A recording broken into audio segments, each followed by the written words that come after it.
Hello guys, ತಮಗೆ KCET ನಲ್ಲಿ ಕಡಿಮೆ ರ್ಯಾಂಕಿಂಗ್ ಬಂದಿದ್ರು ಒಳ್ಳೆ ಕಾಲೇಜ್ ಸಿಗಬೇಕಾ? ಆಪ್ಷನ್ ಎಂಟ್ರಿನಲ್ಲಿ ತುಂಬ ಚೆನ್ನಾಗಿ ಮಾಡಬೇಕು ಅಂತಂದರೆ ನಾನು ಹೇಳೋವಂಥ ಟ್ರಿಕ್ಸನ್ನು ತಾವು ಫಾಲೋ ಮಾಡಿದ್ರೆ ಖಂಡಿತವಾಗ್ಲೂ ಒಳ್ಳೆ ಕಾಲೇಜ್ ಸಿಗುತ್ತೆ. ಸೊ ಹಾಗಾಗಿ ವಿಡಿಯೋನ ದಯವಿಟ್ಟು ಕೊನೆ ತನಕ ನೋಡಿ, ಓಕೆನಾ? ಸೊ ಫಸ್ಟ್ ಆಫ್ ಆಲ್ ಬಂದು ನಿಮಗೆ ಒಳ್ಳೆ ಕಾಲೇಜ್ ಸಿಗಬೇಕು ಅಂತಂದರೆ ನಿಮ್ಮ ರ್ಯಾಂಕ್ ಮ್ಯಾಟರ್ ಆಗಲ್ಲ, ಬದಲಾಗಿ ನೀವು ಹೇಗೆ ಆಪ್ಷನ್ ಎಂಟ್ರಿನ ಮಾಡ್ತೀರಾ ಅನ್ನೋದು ಮ್ಯಾಟರ್ ಆಗುತ್ತೆ. ಸೊ ಹಾಗಾಗಿ ನಾನು ಹೇಳೋವಂಥ ಟಿಪ್ಸು ವೆರಿ ವೆರಿ ಇಂಪಾರ್ಟೆಂಟ್, ಓಕೆನಾ? ನಿಮಗೆ ಕಡಿಮೆ ರ್ಯಾಂಕಿಂಗ್ ಬಂದಿತ್ತು ಅಂತ ತಿಳ್ಕೊಳ್ಳಿ, ನಾನು ಹೇಳೋವಂಥ ಟಿಪ್ಸನ್ನ ನೀವು ಫಾಲೋ ಮಾಡಿದ್ರೆ ಖಂಡಿತವಾಗ್ಲೂ ನಿಮಗೆ ಒಳ್ಳೆ ಕಾಲೇಜ್ ಸಿಕ್ಕುವಂಥ ಚಾನ್ಸಸ್ ಅಥವಾ ಪ್ರಾಬಬಿಲಿಟಿ ಇನ್ಕ್ರೀಸ್ ಆಗುತ್ತೆ. ನಾನು 100% ಸಿಕ್ಕುತ್ತೆ ಅಂತ ಹೇಳೋದಿಲ್ಲ, ಬಟ್ ಪ್ರಾಬಬಿಲಿಟಿ ಇನ್ಕ್ರೀಸ್ ಆಗುತ್ತೆ, ಓಕೆನಾ? ಸೊ ಹಾಗಾಗಿ ಕೊನೆ ತನಕ ನೋಡಿ. So first and the most important tip ಬಂದು ಪೇಷನ್ಸ್ ಇರಲಿ, ಜೊತೆಗೆ ಸೆಕೆಂಡ್ ಎಕ್ಸ್ಟೆಂಡೆಡ್ ರೌಂಡ್ ತನಕ ವೆಯ್ಟ್ ಮಾಡಿ. ಬಹಳಷ್ಟು ಜನ ಏನು ತಪ್ಪು ಮಾಡ್ತಾರೆ ಅಂತಂದರೆ, ಅವ್ರಿಗೆ ಬೇಕಾಗಿರೋವಂಥ ಕಾಲೇಜ್ ಸಿಕ್ಕಲಿಲ್ಲ ಅಂತಂದರೆ ಫಸ್ಟ್ ರೌಂಡಲ್ಲೇ ಇಲ್ಲ ಬಿಟ್ಬಿಡ್ತಾರೆ, ಇಲ್ಲ ಯಾವುದೋ ಒಂದು ಮೀಡಿಯಮ್ ಕಾಲೇಜ್ಗೆ ಜಾಯ್ನ್ ಆಗ್ಬಿಡ್ತಾರೆ. 70% of the competition will be reduced in the extended round. ನಾನು ಹೇಳ್ತಾ ಇದ್ದೀನಿ ಯಾಕೆ ಅಂತಂದರೆ, ನೆಕ್ಸ್ಟ್ ಸ್ಲೈಡಲ್ಲಿ ತೋರಿಸ್ತೀನಿ ನೋಡಿ. ಮೋಸ್ಟ್ ಆಫ್ ದ ಸ್ಟೂಡೆಂಟ್ಸ್ ಇಲ್ಲ ಫಸ್ಟ್ ರೌಂಡಲ್ಲಿ ಯಾವುದೋ ಒಂದು ಕಾಲೇಜ್ನ ಸಿಕ್ಕಿದ್ದು ಕೊಟ್ಟೋಗ್ತಾರೆ, ಇಲ್ಲ ಕೌನ್ಸಿಲಿಂಗಿಂದನೇ ಆಪ್ಟ್ ಔಟ್ ಮಾಡಿಬಿಡ್ತಾರೆ ಬೇರೆ ಕೋರ್ಸಿಗೆ ಹೋಗಬೇಕು ಅಂತ. ಸೊ ಹಾಗಾಗಿ ನಿಮಗೆ ಅನ್ಎಕ್ಸ್ಪೆಕ್ಟೆಡ್ಲಿ ಗುಡ್ ಕಾಲೇಜ್ ಸಿಕ್ಕುವಂಥ ಚಾನ್ಸಸ್ಸು ಜಾಸ್ತಿ ಆಗುತ್ತೆ. ಏನಾಗುತ್ತೆ? ಚಾನ್ಸಸ್ ಜಾಸ್ತಿ ಆಗುತ್ತೆ ಯಾವಾಗ ನೀವು ಸೆಕೆಂಡ್ ಎಕ್ಸ್ಟೆಂಡೆಡ್ ರೌಂಡ್ ತನಕ ವೆಯ್ಟ್ ಮಾಡಬೇಕು, ಓಕೆನಾ? ಈ ಸೆಕೆಂಡ್ ಎಕ್ಸ್ಟೆಂಡೆಡ್ ರೌಂಡ್ ತನಕ ವೆಯ್ಟ್ ಮಾಡ್ತೀರಾ ಅಂತಂದರೆ ಒಂದು ರಿಸ್ಕ್ ಇರುತ್ತೆ. ಇರೋ ಕಾಲೇಜು ತಪ್ಪೋಗುವಂಥದ್ದು, ಅಂದರೆ ಮೀಡಿಯಮ್ ಕಾಲೇಜ್ ಸಿಕ್ಕಿರೋದು ತಪ್ಪೋಗಿ ಒಂದು ವರ್ಸ್ಟ್ ಕಾಲೇಜ್ ಸಿಗೋವಂಥ ಚಾನ್ಸ್ ಇರುತ್ತೆ. ಹಾಗಾಗಬಾರ್ದು ಅಂತಂದರೆ ನಾನು ಹೇಳುವಂಥ ನೆಕ್ಸ್ಟ್ ಟಿಪ್ ತುಂಬ ಇಂಪಾರ್ಟೆಂಟ್, ಓಕೆನಾ? ಸೊ ಆ ಟಿಪ್ ಏನು ಅಂತಂದರೆ, ನಿಮಗೆ ಬಂದಿರೋಂಥ ಸೀಟ್ ಫಸ್ಟ್ ರೌಂಡಲ್ಲಿ ಏನು ಸಿಕ್ಕುತ್ತೆ ಆ ಸೀಟ್ ಅದನ್ನು ಹೋಲ್ಡ್ ಮಾಡಿ. ಯಾಕೆ ಅಂತಂದರೆ, ಕೆಲವು ಅನ್ಪ್ರೆಸಿಡೆಂಟೆಡ್ ಅಥವಾ ಅನ್ಪ್ರಿಡಿಕ್ಟಬಲ್ ಸಿಚುವೇಶನ್ಸಲ್ಲಿ ನಿಮಗೆ ಇವಾಗ ಒಂದು ಮೀಡಿಯಮ್ ಕಾಲೇಜ್ ಫಸ್ಟ್ ರೌಂಡಲ್ಲಿ ಸಿಕ್ಕಿತ್ತು ಅಂದ್ಕೊಳ್ಳಿ, ಅಕಸ್ಮಾತ್ ಏನಾದ್ರು ಸೆಕೆಂಡ್ ರೌಂಡಲ್ಲಿ ಹೋಗ್ಬಿಟ್ಟು ವರ್ಸ್ಟ್ ಸಿಕ್ಬಿಡ್ತು ಅಂದ್ಕೊಳ್ಳಿ, ಅವಾಗ ಏನು ಮಾಡ್ತೀರಪ್ಪ? ಬೆಸ್ಟೇ ಸಿಕ್ಕುತ್ತೆ ಯಾವಾಗಲೂ ಅಂತ ಹೇಳೋಕ್ಕಾಗಲ್ಲ, ವರ್ಸ್ಟು ಸಿಕ್ಬೋದು. ಅಂಥ ಟೈಮಲ್ಲಿ ಏನು ಮಾಡ್ತೀರಾ?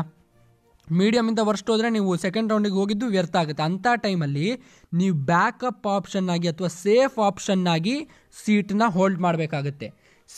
ಸೀಟ್ ಹೋಲ್ಡ್ ಮಾಡೋದ್ರ ಅಡ್ವಾಂಟೇಜ್ ಏನು ಅಂತಂದರೆ, ನೀವು ಆರಾಮಾಗಿ ಸೆಕೆಂಡ್ ಎಕ್ಸ್ಟೆಂಡೆಡ್ ರೌಂಡ್ಗೆ ತಲೆನೋವು ಇಲ್ಲದೆ ಹೋಗ್ಬೋದಾಗುತ್ತೆ, ಓಕೆನಾ? ಹಾಗಾಗಿ ನೀವು ರಿಸ್ಕ್ ಅವಾಯ್ಡ್ ಮಾಡ್ಬೋದಾಗುತ್ತೆ. ಅಂದರೆ ಯಾವುದೂ ಕಾಲೇಜ್ ಸಿಗದೆ ಇರೋಂಥ ರಿಸ್ಕ್ ಅಥವಾ ವರ್ಸ್ಟ್ ಕಾಲೇಜ್ ಸಿಗೋವಂಥ ರಿಸ್ಕನ್ನ ನೀವು ಅವಾಯ್ಡ್ ಮಾಡಬೇಕು ಅಂತಂದರೆ ನೀವು ಸೀಟನ್ನು ಹೋಲ್ಡ್ ಮಾಡಬೇಕು ಯಾವಾಗ? ಫಸ್ಟ್ ರೌಂಡಲ್ಲಿ, ಓಕೆನಾ? ಸೊ ಇದು ಸೆಕೆಂಡ್ ಟಿಪ್ಪು. ಈಗ ಥರ್ಡು ಟಿಪ್ ಏನು ಅಂತಂದರೆ, ಮೋರ್ ಕಾಲೇಜಸ್ ಕೊಡಿ ಆಪ್ಷನ್ ಎಂಟ್ರಿನಲ್ಲಿ. ಏನು ಮಾಡ್ತಾರೆ ಅಂದರೆ, ಬಹಳಷ್ಟು ಜನ ಸ್ಟೂಡೆಂಟ್ಸು ಸೋಮಾರಿತನ 4-5 ಕಾಲೇಜ್ ಕೊಟ್ಬಿಟ್ಟು ಅದೇ ಸಿಕ್ಕಿದ್ರಲ್ಲಿ ಹೋಗ್ಬಿಟ್ಟು ಸೆಟಲ್ ಆಗಿಬಿಡ್ತಾರೆ. ಬಟ್ ನೀವು ಆ ಥರ ಆಗಬಾರ್ದು. ಯಾಕೆಂದರೆ ಕಡಿಮೆ ಆಪ್ಷನ್ಸ್ ಕೊಡ್ತಾ ಇದ್ದೀರಾ ಅಂತಂದರೆ ಪ್ರಾಬಬಿಲಿಟಿ ಅಥವಾ possibility of getting A good college ಕೂಡ ರೆಡ್ಯೂಸ್ ಆಗುತ್ತೆ. ಕಾಲೇಜ್ ಜಾಸ್ತಿ ಕೊಡಿ ಅಂತಲೇ ಹೇಳಲಿಲ್ಲ, ಒಂದೇ ಕಾಲೇಜಲ್ಲಿ ನೀವು ಬೇಕಾದ್ರೆ 2-3 ಬ್ರಾಂಚ್ ಆ ಥರನೂ ಕೊಡ್ಬೋದಾಗುತ್ತೆ. ಸೊ ಒಟ್ಟಿನಲ್ಲಿ ಆಪ್ಷನ್ಸ್ ಜಾಸ್ತಿ ಕೊಡಬೇಕು, ಯಾಕೆಂದರೆ ಪ್ರಾಬಬಿಲಿಟಿ ಇನ್ಕ್ರೀಸ್ ಆಗುತ್ತೆ ನಿಮಗೆ ಒಳ್ಳೆ ಕಾಲೇಜ್ ಸಿಕ್ಕೋದು, ಓಕೆನಾ?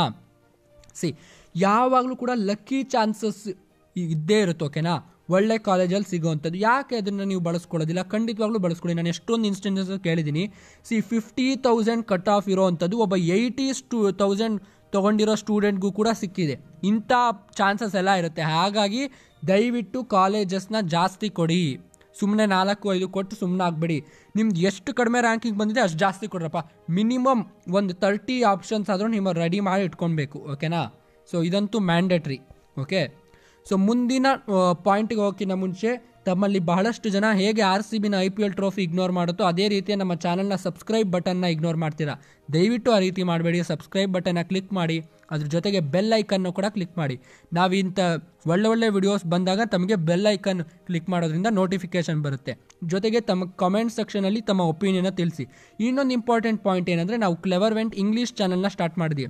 ತಮ್ಮ ಸ್ಪೋಕನ್ ಇಂಗ್ಲೀಷ್ ಇಂಪ್ರೂವ್ ಮಾಡೋಕ್ಕೋಸ್ಕರನೇ ಸ್ಟಾರ್ಟ್ ಮಾಡಿರೋದು. ಸೊ ಆ ಚಾನಲ್ನ ಲಿಂಕ್ ಕೂಡ ನಾನು ಪಿನ್ ಕಾಮೆಂಟ್ಸಲ್ಲಿ ಕೊಟ್ಟಿದ್ದೀನಿ. ದಯವಿಟ್ಟು ಆ ಚಾನಲ್ಗೂ ಕೂಡ ಸಬ್ಸ್ಕ್ರೈಬ್ ಮಾಡ್ಕೊಳ್ಳಿ, ಓಕೆನಾ? ಸೊ ನೆಕ್ಸ್ಟ್ ಪಾಯಿಂಟಿಗೆ ಹೋಗ್ತಾ, make A list of colleges in a proper way. Proper way ಅಂದರೆ ಯಾವುದು ಅಂತ ನಾನು ಇವಾಗ ಇಲ್ಲೊಂದು ಎಕ್ಸಾಂಪಲ್ ಮುಖಾಂತರನೇ ತೋರಿಸ್ತೀನಿ. ಎಕ್ಸಾಂಪಲ್ 5K ರ್ಯಾಂಕಿಂಗ್ ಬಂದಿದೆ, ಈ ಹುಡುಗಂಗೆ CS ಬೇಕು ಅಂತ ಅಂದ್ಕೊಳ್ಳಿ. 5K ರ್ಯಾಂಕಿಂಗ್ ಬಂದಿದೆ ಅಂದರೆ ಈ ರೀತಿ ನಾನು ಕಾಲೇಜಸ್ನ ಲಿಸ್ಟ್ ಮಾಡ್ತೀನಿ ಪ್ರಯಾರಿಟಿ ಕೊಟ್ಟು. RV, BMS, MSRIT, NIE, SIT, RNSIT, CMRIT. ಇದು ಫಸ್ಟ್ ಪಾಯಿಂಟು. ಇಲ್ಲ ನೀವು ಇನ್ನೂ ಒಂಥರ ಮಾಡ್ಬೋದು. NIEಯಿಂದ ಸ್ಟಾರ್ಟ್ ಮಾಡಿ ಅದ್ರ ಕೆಳಗಡೆ ಇರೋವಂಥದ್ದು SIT, RNSIT ಈ ಥರನೂ ಕೊಡ್ಬೋದು. ಇದು 2 ಕೊರೋದ್ರಿಂದ ಏನು ತಮಗೆ ಪ್ರಾಫಿಟಬಲ್ ಸಿಚುವೇಶನ್ ಅಂದರೆ ಫೈಕೆಗೆ ಆ್ಯಕ್ಚುಯಲ್ ಆಗಿ 5K ರ್ಯಾಂಕಿಂಗ್ ಬಂದಿದೆ ಅಂತಂದರೆ RV BMS MSRIT ಸಿಕ್ಕೋದು ತುಂಬ ಡೌಟು. ಓಕೆನಾ, NIE ಸಿಕ್ಬೋದು, ಡೆಫಿನೆಟ್ಲಿ SIT RNSIT CMRIT ಸಿಕ್ಕುತ್ತೆ. ಓಕೆನಾ ಸರ್, ನಾನು ಹಿಂಗೆ ಇದನ್ನು ಲಿಸ್ಟ್ ಮಾಡಿದ್ದೀನಿ ಅಂತಂದರೆ 100% 90% ಸಿಕ್ಕಲ್ಲ, ಸಿಕ್ಕಬಹುದು, 100% ಸಿಕ್ಕುತ್ತೆ. ಆ ರೀತಿನಲ್ಲಿ ನಾನು ಲಿಸ್ಟ್ ಮಾಡಿದ್ದೀನಿ. ಇಲ್ಲ ಇನ್ನೊಂದು ರೀತಿಯಲ್ಲೂ ಮಾಡ್ಬೋದು. ಈ 3 ಕಾಲೇಜಸ್ನು ಕೂಡ ತೆಗೆದುಬಿಟ್ಟು ಪ್ರಾಬಬಿಲಿಟಿ ಸಿಕ್ಕಬಹುದಾದಂಥದ್ದು NIE ಇಂದನೂ ನೀವು ಸ್ಟಾರ್ಟ್ ಮಾಡ್ಬೋದು. ಅಂತಂದರೆ ಈ 3ರಲ್ಲಿ ಲಕ್ಕು ಏನು ಬೇಡಪ್ಪ, ನನಗೆ NIE-ನಲ್ಲೇ ಸಿಕ್ಕೋ ಚಾನ್ಸಸ್ ಜಾಸ್ತಿ ಆಗಲಿ, ಯಾಕೆಂದರೆ SIT-ಗಿನ್ನ ಅದು ಬೆಟರು, NIE-ನಲ್ಲಿ ಸಿಕ್ಕೋ ಚಾನ್ಸಸ್ ಜಾಸ್ತಿ ಆಗಲಿ ಅಂತ ಅಂದ್ಬಿಟ್ಟು ಕೂಡ ಮಾಡ್ಬೋದು ನೀವು. ಓಕೆನಾ, ಈ ರೀತಿ ಲಿಸ್ಟ್ ಮಾಡಬೇಕು. ಹೆಂಗೆ ಅಂದರೆ ಪಾಸಿಬಿಲಿಟಿ ಸಿಕ್ಕುವಂಥ ಪಾಸಿಬಿಲಿಟಿ ಇರುವಂಥ ಕಾಲೇಜ್ನ ಫಸ್ಟ್ ಹಾಕಬೇಕು, ಕೆಳಗಡೆ 100% ಸಿಕ್ಕೋದನ್ನು ಹಾಕಬೇಕು. ಈ ರೀತಿನಲ್ಲಿ ತಾವು ಪ್ರಾಪರಾಗಿ ಲಿಸ್ಟ್ ಮಾಡಬೇಕಾಗತ್ತೆ. ಓಕೆನಾ, 5th ಪಾಯಿಂಟ್ ಬಂದ್ಬಿಟ್ಟು KCET ಕಟ್ ಆಫು ವರ್ಷಕ್ಕೂ ಇನ್ಕ್ರೀಸ್ ಆಗುತ್ತೆ. ಅದ್ರ ಅಕಾರ್ಡಿಂಗ್ಲಿ ನೀವು ಕಾಲೇಜಸ್ನ ಲಿಸ್ಟ್ ಮಾಡಿ ಚೂಸ್ ಮಾಡ್ಕೊಳ್ಳಿ. ಯಾಕೆ ಅಂತಂದರೆ ಒಂದು ಸೀಟ್ ಇನ್ಕ್ರೀಸಿಂದ ಸ್ವಲ್ಪ ಇನ್ಕ್ರೀಸ್ ಆಗುತ್ತೆ ಅಷ್ಟೇ. ಲೆಸ್ ಡಿಮ್ಯಾಂಡ್, ಹೋದಷ್ಟದಲ್ಲಿ ಡಿಮ್ಯಾಂಡ್ ಲೆಸ್ ಇದ್ದರೆ ಕಟ್ ಆಫ್ ಜಾಸ್ತಿ ಆಗುತ್ತೆ. ಎಕ್ಸಾಮ್ ಪಾರ್ಟಿಸಿಪೆಂಟ್ಸಿಂದನೂ ಕಟ್ ಆಫ್ ಜಾಸ್ತಿ ಆಗುತ್ತೆ. ಎಷ್ಟು ಜಾಸ್ತಿ ಆಗುತ್ತೆ ಅಂತ ನಾನೊಂದು ಪಾಸಿಬಲ್ ಒಂದು ಸಿನಾರಿಯೋನ ಕೊಡ್ತೀನಿ. ಓಕೆನಾ, ಇದೇ 100% ಅಂತ ಬೆಸ್ಟ್ ಕೇಸ್ ಸಿಚುವೇಷನಲ್ಲಿ ಈ ರೀತಿ ಇನ್ಕ್ರೀಸ್ ಆಗುತ್ತೆ. ಅಂಡರ್ 20K ತಮ್ಮದು ರ್ಯಾಂಕಿಂಗ್ ಬಂದಿದೆ ಅಂದರೆ ಒಂದು 3K ಡಿಫ್ರೆನ್ಸ್ ಇಟ್ಕೊಳ್ಳಿ. ಓಕೆನಾ, ಬೆಸ್ಟ್ ನಾನು ಹೇಳ್ತೀನಿ ಅಂದರೆ 10K ಬಂದಿದೆ ಅಂತಂದರೆ 2K ಡಿಫ್ರೆನ್ಸ್ ಇಟ್ಕೊಳ್ಳಿ. ಓಕೆನಾ, ಆ್ಯಂಡ್ 11 to 20 ಅಂದರೆ 3K ಡಿಫ್ರೆನ್ಸ್ ಇಟ್ಕೊಳ್ಳಿ. ಅಂದರೆ ಇವಾಗ ಯಾವುದೋ ಒಂದು ಕಾಲೇಜ್ ಕಟ್ ಆಫ್ 10K ಇದೆಯಪ್ಪ, ನಿಮ್ಮದು 13K ಇದೆ ಅಂತಂದರೆ ಅದನ್ನು ಸೇರಿಸ್ಕೊಳ್ಳಿ ಅಂತ ನಾನು ಹೇಳ್ತಾ ಇರೋದು. ಓಕೆನಾ, ಆ ರೀತಿನಲ್ಲಿ ಇದಕ್ಕೆ ಸೈಂಟಿಫಿಕ್ ರೀಸನ್ಸ್ ಕೂಡ ಇದೆ, ಏನು ಅಂತ ನಾನು ಮುಂದೆ ಕೊಡ್ತಾ ಹೋಗ್ತೀನಿ. 20 to 50K ಇತ್ತು ಅಂದರೆ 8K difference ಇಟ್ಕೊಳ್ರಪ್ಪ. 50 to 100K 1 lakh ತನಕ ಇದ್ದರೆ 10 to 15K ಡಿಫ್ರೆನ್ಸ್ ಇಟ್ಕೊಳ್ಳಿ. ಓಕೆನಾ, ಅದೇನೆ 1 lakh to 2 lakh ಇತ್ತು ಅಂದರೆ 30K ಡಿಫ್ರೆನ್ಸ್ ಇಟ್ಕೊಳ್ಳಿ. ಜೊತೆಗೆ 2 lakh and above 50K difference ಇಟ್ಕೊಳ್ಳಿ. ಯಾಕೆ ಅಂತಂದರೆ ಎಷ್ಟೊಂದು ಜನ ಸ್ಟೂಡೆಂಟ್ಸು ಬೇರೆ ಎಕ್ಸಾಮ್ ಮುಖಾಂತರ, ಎಕ್ಸಾಂಪಲ್ಲು ನೀಟು, JEE, ಇನ್ನೂ ಬೇರೆ ಬೇರೆ ಎಕ್ಸಾಮ್ಸ್ ಇದೆಯಲ್ಲ, ಬಿಟ್ ಸ್ಟಾಟು, ಅದ್ರ ಮುಖಾಂತರ ಹೋಗೋವಂಥ ಚಾನ್ಸಸ್ ಇರುತ್ತೆ. ಕಾಮೆಡ್ಕೆ ಅವೆಲ್ಲ ಇದೆಯಲ್ಲ. ಜೊತೆಗೆ ಎಷ್ಟೊಂದು ಜನ ಸ್ಟೂಡೆಂಟ್ಸು ಇಂಜಿನಿಯರಿಂಗೇ ಬೇಡಪ್ಪ ಅಂತ ಹೇಳ್ಬಿಟ್ಟು ಪ್ಯಾರಾಮೆಡಿಕಲ್ಲು, ಮೆಡಿಕಲ್ ಕೋರ್ಸಸ್ಗೂ ಹೋಗೋವಂಥ ಚಾನ್ಸಸ್ ಇರುತ್ತೆ. ಆ ಸ್ಟೂಡೆಂಟ್ಸ್ದೆಲ್ಲ ಏನು ಕಾಂಪಿಟೇಷನ್ ಕಡಿಮೆ ಆಗುತ್ತೆ, ಆವಾಗ ನಿಮಗೆ ಸಿಕ್ಕುವಂಥ ಚಾನ್ಸಸ್ ಜಾಸ್ತಿ ಆಗುತ್ತೆ. ಹಾಗಾಗಿ ನಾನು ಈ ರೀತಿಯಲ್ಲಿ ಪ್ಲ್ಯಾನ್ ಮಾಡಿ ಹೇಳ್ತಾ ಇರುತ್ತೆ ನಮಗೆ. ಓಕೆನಾ, 2 lakh and above 50K ಯಾಕೆಂದರೆ ಇಲ್ಲಿ ಮೋಸ್ಟ್ ಆಫ್ ದ ಸ್ಟೂಡೆಂಟ್ಸ್ ಕೌನ್ಸಿಲಿಂಗೇ ಪಾರ್ಟಿಸಿಪೇಟ್ ಮಾಡೋದಿಲ್ಲ, ಇಂಟ್ರೆಸ್ಟೇ ಇರಲ್ಲ ಅವ್ರಿಗೆ. ಅವಾಗ ತಾವು 50K ಡಿಫ್ರೆನ್ಸ್ ಇಟ್ಕೊಂಡಿರು ತಮಗೆ ಸಿಕ್ಕುವಂಥ ಚಾನ್ಸಸ್ ಇರುತ್ತೆ ಅಂತ ಹೇಳ್ಬಿಟ್ಟು ನಾನು ಇದನ್ನು ಮಾಡ್ತಾ ಇರೋದು. ಓಕೆನಾ, ತಮಗಿದು ಹೆಲ್ಪ್ಫುಲ್ ಆಗಿದೆ ಅಂತ ತಿಳ್ಕೊಂಡಿದ್ದೀನಿ. ನೆಕ್ಸ್ಟ್ ಪಾಯಿಂಟ್ ಬಂದು go for 3rd round only if necessary.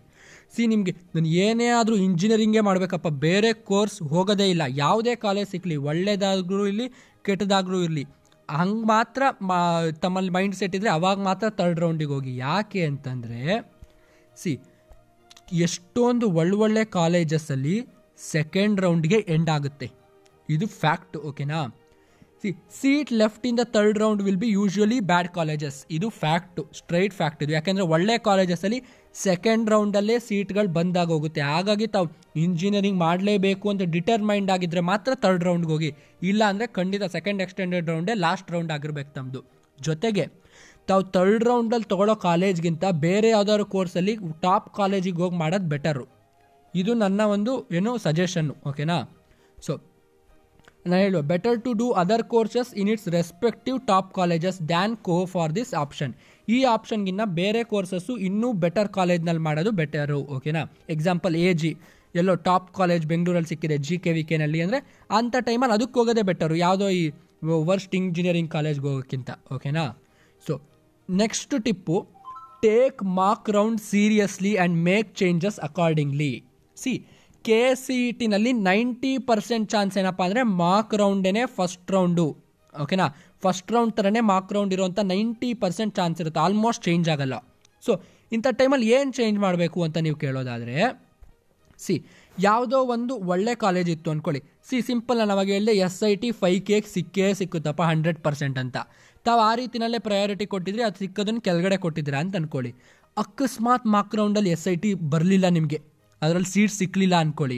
ಆವಾಗ ತಾವು ಏನು ಮಾಡಬೇಕು ಅಂತಂದರೆ ಇದಕ್ಕೆ ಟಾಪ್ ಪ್ರಯಾರಿಟಿ ಕೊಟ್ಬಿಡ್ಬೇಕು. ಯಾಕೆಂದರೆ ಇದಕ್ಕೆ ಸಿಕ್ಕಿಲ್ಲ ಅಂತ ಅಂದಾದಾಗ ನೆಕ್ಸ್ಟ್ ಕಾಲೇಜಸ್ಗೆ ತಾವು ರಿಸ್ಕ್ ತೊಗೊಳಕ್ಕೆ ಹೋಗಬಾರ್ದು. ಸೊ ಅಂಥ ಟೈಮಲ್ಲಿ ಇದಕ್ಕೆ ಫಸ್ಟ್ ಪ್ರಯಾರಿಟಿ ಕೊಟ್ಟು ಚೇಂಜ್ ಮಾಡಿಬಿಡ್ಬೇಕು. ಓಕೆನಾ, ಇದು ಮಾರ್ಕ್ ರೌಂಡಿನ ಒಂದೇನೋ ಒಂಥರ ಇಂಪಾರ್ಟೆನ್ಸ್. ಓಕೆನಾ, ಸೊ ಹಾಗಾಗಿ ಮಾರ್ಕ್ ರೌಂಡಲ್ಲೂ ಕೂಡ ಸೀರಿಯಸ್ ಆಗಿ ತಾವು ತೊಗೊಬೇಕು. ನಾನು ಅದನ್ನೇ ಇಲ್ಲಿ ಇಂಗ್ಲೀಷಲ್ಲಿ ಬರ್ದಿದ್ದೀನಿ ನೋಡಿ. If you don't get it in the mark round as it was given less priority then make sure to move it up ಅಂದರೆ ಹೈ ಪ್ರಯಾರಿಟಿ ಕೊಡಿ. ಅವಾಗ SITಗೆ ಫಸ್ಟ್ ಪ್ರಯಾರಿಟಿ ಕೊಡಿ. ಆ ರೀತಿನಲ್ಲಿ ನಾನು ಹೇಳ್ತಾ ಇರೋದು ಮಾರ್ಕ್ ರೌಂಡ್ ಬಗ್ಗೆ. ಓಕೆನಾ, ಸೊ ಎಕ್ಸಾಂಪಲು ಇಲ್ಲಿ ಕೊಟ್ಟಿದ್ದೀನಿ ನೋಡ್ರಪ್ಪ. Mark round 5K RV BMS MSRIT NIE SITಗೆ ಲಾಸ್ಟ್ ಪ್ರಯಾರಿಟಿ ಕೊಟ್ಟಿದ್ರೆ 5 ಕಾಲೇಜ್ ಕೊಟ್ಟಿದ್ರೆ ಅಂತ ಅನ್ಕೊಳ್ಳಿ. SIT ನಿಮಗೆ ಮಾರ್ಕ್ ರೌಂಡಲ್ಲಿ ಸಿಕ್ಕಲಿಲ್ಲ, ಯಾವುದೂ ಕಾಲೇಜ್ ಇಷ್ಟಲ್ಲ, ಈ ಮೂರಂತೂ ಸಿಕ್ಕೋ ಚಾನ್ಸೇ ಇಲ್ಲ ಅಂತ ಅನ್ಕೊಳ್ಳಿ. ಇದು ಸಿಕ್ಬೋದಾಗಿತ್ತು, SITನೇ ಸಿಕ್ಕಿಲ್ಲ ಅಂದರೆ NIE ಸಿಕ್ಕೋ ಚಾನ್ಸೇ ಇಲ್ಲ. ಸೊ ಅಂಥ ಟೈಮಲ್ಲಿ ಏನು ಮಾಡಬೇಕು, ತಾವು ರಿಸ್ಕ್ ತೊಗೊಬಾರ್ದು. ಫಸ್ಟ್ ರೌಂಡಿಗೆ SITನೇ ಫಸ್ಟ್ ಕೊಡಬೇಕು. ಓಕೆನಾ, ಯಾಕೆ ಅಂದರೆ ಮಾರ್ಕ್ ರೌಂಡಲ್ಲಿ ಸಿಕ್ಕಿಲ್ಲ ಅಂದರೆ ಫಸ್ಟ್ ರೌಂಡಲ್ಲೂ ಸಿಕ್ಕದೇ ಇರೋವಂಥ ಚಾನ್ಸಸ್ ಜಾಸ್ತಿ ಇರುತ್ತೆ. ಹಾಗಾಗಿ ಸೀರಿಯಸ್ ಆಗಿ ತೊಗೊಳ್ಳಿ. ಓಕೆನಾ, ಸೊ ಇದರೊಂದಿಗೆ ಈ ಒಂದು ಇನ್ಫಾರ್ಮೇಟಿವ್ ವಿಡಿಯೋನ ಮುಗಿಸ್ತಾ ಇದ್ದೀನಿ. ತಮಗೆ ಇಷ್ಟ ಆಗಿದ್ದರೆ ದಯವಿಟ್ಟು ಲೈಕ್, ಶೇರ್, ಕಾಮೆಂಟ್ ಮಾಡಿ, ಜೊತೆಗೆ ಸಬ್ಸ್ಕ್ರೈಬ್ ಕೂಡ ಮಾಡಿ. 200 ಲೈಕ್ಸು ಈ ವಿಡಿಯೋದ ಒಂದು ಗೋಲು. ಓಕೆನಾ, ಇದೇ ರೀತಿಯ ವೆರಿ ಇನ್ಫಾರ್ಮೇಟಿವ್ ವಿಡಿಯೋಸ್ನ ನಾವು ತರ್ತಾ ಇರ್ತೀವಿ. ನಮಗೆ ಸಪೋರ್ಟ್ ಮಾಡೋದಕ್ಕೆ ತಮ್ಮ ಒಪಿನಿಯನ್ಸನ್ನ ಕಾಮೆಂಟ್ ಸೆಕ್ಷನಲ್ಲಿ ತಿಳಿಸಿದ್ರೆ ತುಂಬ ಹೆಲ್ಪ್ಫುಲ್ ಆಗುತ್ತೆ. ತಮ್ಗೆ ಯಾವ ರೀತಿ ಕಂಟೆಂಟ್ ಬೇಕು, ಯಾವ ಟಾಪಿಕ್ ಮೇಲೆ ಬೇಕು ಅನ್ನೋದು ಕೂಡ ತಿಳಿಸ್ತಾ ಬನ್ನಿ. ಓಕೆನಾ, thank you for watching. Subscribe to clever vent.